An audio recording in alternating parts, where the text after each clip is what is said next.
Hello, everybody. I'm Nina Soden, urban fantasy author of the Blood Angel series and the Sector C series.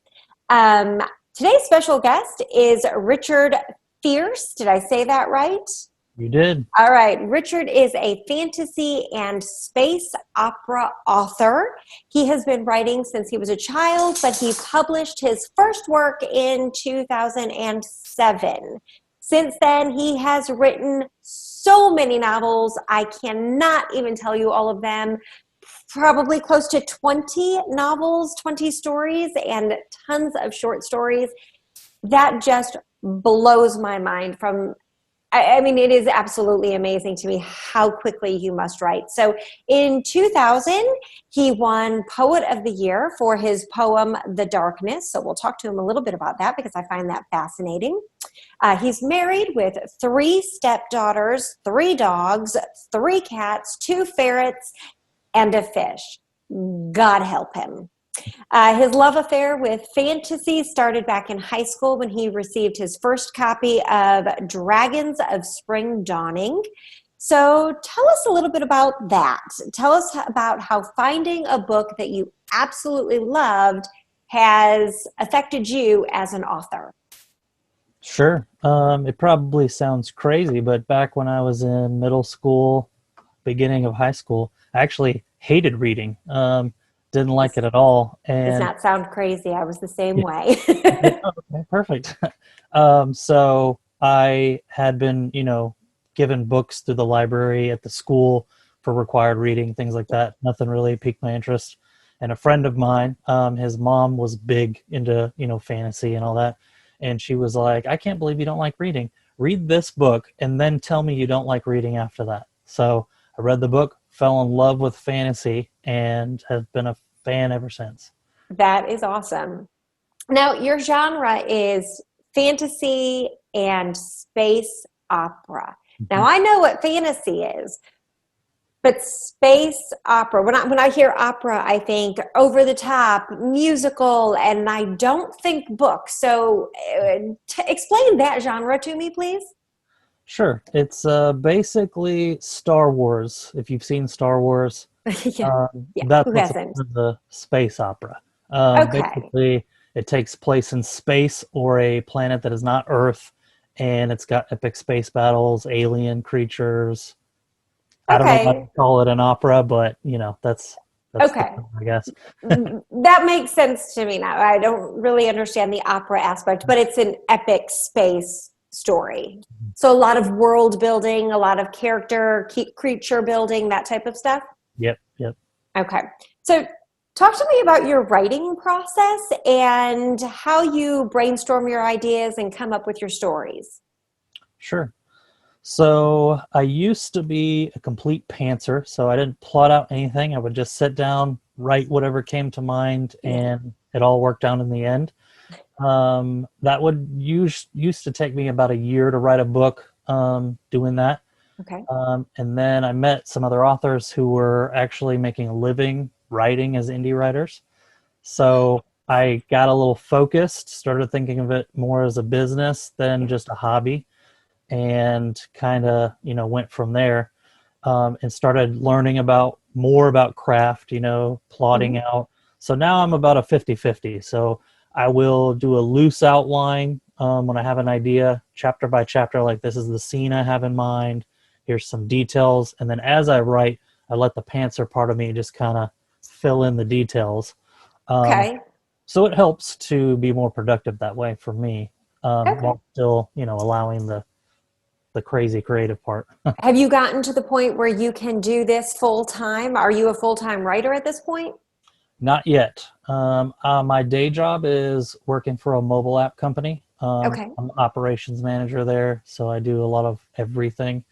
But it is my goal to be full time at some point. So we're working towards that. I'm putting out books. I published 5 books so far this year, and I have another 9 planned to be out before December. So So how long does it take you to write a book? If you are publishing 14 books in one year, how long does that take you to write each of those books? And how long are your books? I mean, My novels are 300 and some pages long. How long are we talking?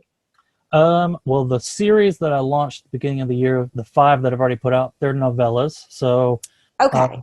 they're kind of like, I like to describe as like a TV series type of outline. So each one has its own individual plot, but there's an overarching story across all of them. Okay. So those I launched in January, and that's been my best selling series so far. So that's exciting. And so on average, they're between 20 to 35,000 words for those. Okay. And then I'm actually co-writing a series with another author. Those ones will be 50 to 60,000 words. So, Okay. So um, novel length. yeah. And then there's an anthology I'm putting together with some authors. That's one of the nine that's upcoming. Okay. And then I'm planning to do another five in my series that I launched earlier. So, Wow. That just blows me away. I don't know how you find the time to do all of those books. That just is amazing to me. Um, I work full time. I have children in the house, and there's just no way I could pump out that many books, but more power to you.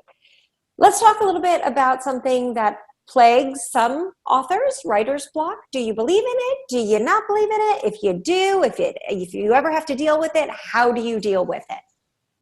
I used to think that it was a real problem, I guess you could say. And Okay. the way I would kind of get around it is as I would read, or watch a movie that's similar to what I'm writing, like fantasy movies or whatever. But as I've grown more in my craft and just learning about writing and things, I don't think that that's a real problem, I guess you could say, because I think that if you're stuck, there's something wrong with the plot, or you know, the character, sub Yeah. arc or whatever is off, and once you fix it, it all flows after that. So I think it's more a plot issue, unless that your brain is just stuck. And it may be partly that you've gone from pantster to plotster. And I think that process can help kind of alleviate some of that getting stuck anyway, Mhm. Yeah, right from the beginning. yeah. All right. So I remember the day my first book was published. I remember opening up the box. I remember what we did that day. So, what did you do to celebrate your first book? And what was the name of your first book? What is your first book?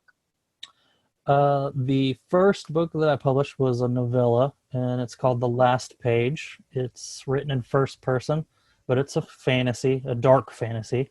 Um, and I worked in retail at the time, so I brought it into the store, showed everyone, some of the managers made an announcement to the whole team. Hey, one of our own put out a book. If you're interested, here's where you can go get it.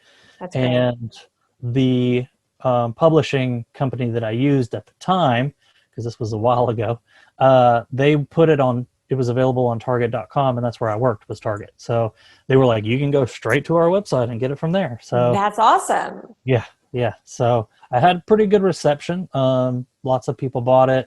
People asked me to bring in copies, and they wanted to buy them directly versus online. So Mhm. and yeah, it was just surreal, seeing your words in print for the first time. Yes. So yeah, it was exciting. That's really cool. So, do you know? I mean, I'm an indie author. You mentioned a publishing company. So, you are a traditionally published author? No, Okay. the first company, when I say company, it was one of those pay to play publishers. Oh, I yes. didn't know what I was getting into, so they didn't do any editing or anything like that. Yeah. So despite that, I had worked on that book for years, Uh-huh. so it was a pretty polished manuscript. But there were things that I thought they were going to take care of that They they didn't. yes. So it was a learning experience, and then from there, when I went true indie, just learned everything on my own, formatting, all that stuff. So yeah, so no, not traditionally vanity. Okay. Okay. And I assume that was the only book you ended up getting Vanity published. You learned after that. Yeah. Okay. Um, so, what other author friends do you have, and how do they affect you as a writer? What have they taught you? What have you learned from other authors? Yeah, that's a good one. I have learned a lot from other authors, from marketing tips to, craft in general, resources that they were aware of that I wasn't aware of, Yeah. Facebook groups, writer groups, things like that. So I would say they've helped me tremendously, especially learning to treat this like a business, to make money, do things like that. Um, so some of the authors I know, Trevor H. Cooley, he lives in Tennessee. He's pretty prolific young adult fantasy writer. He sold over 500,000 copies of his books. So, and he launched in 2015, I think. So, um, Wow. yeah, he's done really well. I published an anthology 2 years ago, and I invited him to contribute some stories, and he did. So it was an honor to have someone, who's been around and seen some success be part of it. Um, David Jones, he's another indie writer. He is mostly known for publishing through another indie writer, but he has a small press. Okay. Darren Kennedy. He writes it's called the Four Horsemen universe. Um, Now that sounds vaguely familiar. it's sci-fi. There's like mech robots and they're fighting aliens and Yes. things like that. So he's written a couple novels through that imprint. Uh, Okay. so still indie, but it's like a small press type Yeah. thing. Um, he's a brilliant writer, by the way. I had him do some short stories for my anthology, and his writing style is top notch. So I'm blessed to have many creative friends who, when you read their stories, you're like, man, why can't I write something that good? Yes, I know the type. So, okay, another question. If you were given the opportunity to form a book club with your favorite authors, favorite of all time, living or dead, I don't care, which legends or contemporary writers would you want to become a part of the club, and why? Sure. There's many, of course, but obviously, for my love of fantasy, it would probably be Tolkien, C.S. Lewis, Hmm. obvious ones, kind of the fathers of the genre, pretty much. And then R.A. Salvatore, Okay. Margaret Weiss, Tracy Hickman. I grew up reading Dragonlance and Forgotten Realms novels, so those are my heroes. And I've actually met Salvatore, so Wow, that's awesome. yeah. So I would invite, them, and I would want them to be part of it because I think that they would have an interesting, opinion on the books that we would read as a book club, and where they see the story from their side as also writers, but having been writing for a lot longer than I have, so it would be interesting. Okay. So I'm a paperback girl. I absolutely prefer to hold a book in my hands. I like flipping pages. I like the smell of old books.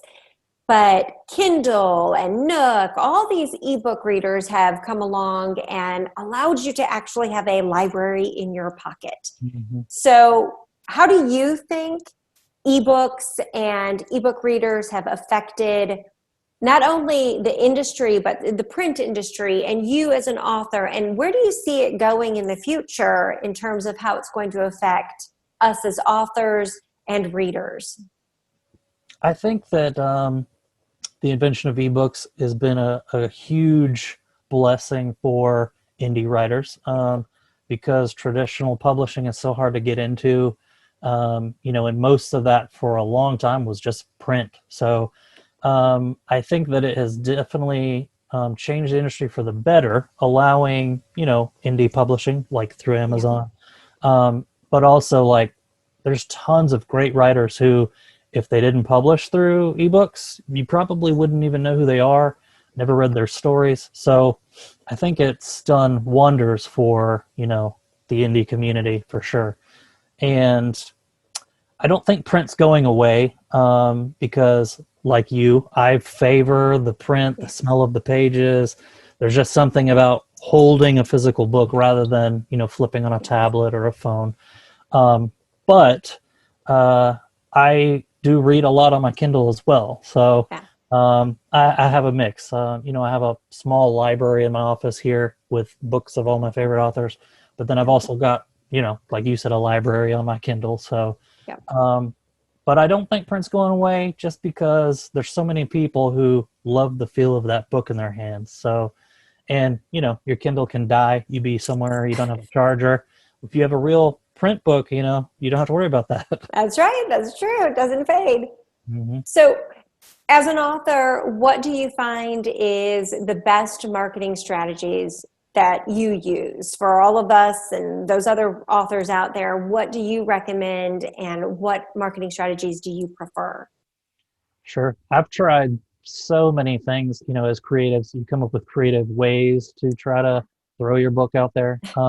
The biggest success for me has been running ads on Facebook. Really? Mhm. I read a book, funny, the title is called Help My Facebook Ads Suck. And they kind of walk you through step by step how to create an ad, what works best as far as like the image that you would show, things like that. It's got all these steps. So I had tried running a couple before reading that book, didn't get any impressions, no clicks, things like that, Yep. and kind of like just threw it off to the side. Tried Amazon ads. Um, it doesn't matter what resource I've read, that I can't ever get those to work for me. But Okay. I read that book, my Facebook ad suck book, and in January when I launched my Dragon Rider series, I used Facebook ads, $5 a day, targeting similar authors. Yep. And the first book in that series is about to break 1,800 copies sold. So, You targeted authors? yep, people who are Oh, interested in similar authors. So Aragon, the author of yep. Aragon, and McCaffrey, Dragon Riders of Pern. So you can target interests and authors as long as they have a big enough following that it's an interest category on Facebook. So, Gotcha. but And you that, saw book sales rise. oh yeah. Even before the other books or even on pre-order, people were still picking up the first one. Um, even though it said book two was coming out February, March, so on. So yeah, they've worked wonders, and I'm still running the same ad that I launched in January, and it's still selling books. So That's great. That's awesome. Congratulations. That's amazing. So, can you tell us about your current projects? What are you working on right now? I am actually working on the final book of a series that I'm co-writing with another author. Okay. His writer name is P.D. Mack, but his real name's Doug McKittrick. He writes sci-fi. I kind of want to say it leans more towards fantasy, but it's science fiction. And he writes a doorstop novel, so 180,000 words, huge, massive books. Wow. So I pitched an idea to him that we should co-write, and the way we would write this story is I would write about one character, and he would write about another. And as events unfold through the story, in the final book, they would meet each other, and all the stuff that you've been learning about from two different sides would all come together in the end. Um, and it's been pretty interesting. So it's got a lot of intrigue as far as like a king who stole the throne. The characters we're writing about are the children of the king who was murdered, Okay. and they don't know that they're born into royalty. So they've been growing up, with regular families. They find out, oh, hey, actually, that's not what my life is really about. So they team up and start a rebellion to take the throne back. And it's been interesting to see, to learn the story as you're writing it. So, like, I'm writing Yes. a chapter, I send it to him, he reads it, gives me some feedback, he'll send me his. And because we're writing about two different characters, you're seeing the other story play out, and you're like, Yeah. wow, this is crazy how it's kind of like working and clicking together. So, I'm working on that, and like I said, we're working on the final book. Um, I got the draft for the cover art for the first one the other day, so I'm excited about that, seeing it start to come, to life a little bit. And after that, I'm going to jump back into my Dragon Rider series, and write another 5 books for that. So you are a busy, busy man. I am. That's awesome. So do you have any advice for aspiring writers out there? Anybody that wants to jump in and just try their hand as an author? Yeah, never give up. Good advice. It's a rough path going indie, especially when you have to do every little bit, all the marketing, all the, formatting, all that stuff, unless you hire people, obviously, but to save money, usually you do it yourself. So, yeah, it would be don't quit, don't get discouraged. Most people think that when you publish the book, boom, you just magically sell copies. Instant success. Exactly. And that is not how it works. So I like to share, everything I've learned with new authors. There was actually a convention I went to where there was a 17-year-old kid who published his first book. And so I just was like, what do you know and what do you think you need to know? And I just gave him like all this information, resources. And, I told him, I was like, the great thing about being indie is you control, your schedule. Yeah, you control everything. And so I was like, that's awesome. But it's also going to be, it can be a headache for you because you want to write. And especially when you are writing a series, you want to work on the next books. But you also have to market and do all these other things that are not, writing, but are important to being successful. So that would be the biggest piece of advice. That's awesome. I wish I had somebody there when I first started to word vomit everything I needed to know. That would be amazing, but that didn't happen. Do you have anything else you'd like to share with our viewers before we go on to my quick 10 questions? Not that I can think of, no. Okay, so I like to end each interview with the Inside the Actors Studio famous 10 questions from James Lipton. So try not to overthink them. Just answer as freely as you can, as quickly as you can. So what is your favorite word? Several. What is your least favorite word? Looked. Okay. What turns you on? Plot twists. Oh, I like that. What turns you off? Gosh. Typos. Yeah. What sound or noise do you love? Thunder. What sound or noise do you hate? Squeaky things. Squeaky things. What is your favorite curse word? Ooh. I don't curse, so I'm not sure. What do you say when you stub your toe? Dang it. I guess. Okay, that'll work. What profession other than your own, other than writing, would you like to try your hand at? Tornado chasing. Ooh. What profession would you not want to try? Retail ever again. You've already tried that. Yeah. All right. If heaven exists, what would you like to hear God say when you arrive at the pearly gates? Well done, my good and faithful servant. Nice. Okay. Well, thank you so much for doing this interview with me. If you can send me links to all of your stuff where our viewers can follow you and share you and stalk you, I will go ahead and put them in the comments below because I know everybody is going to want to run out and buy your books. So I will have links to all of his books down below in the description of this video. All right.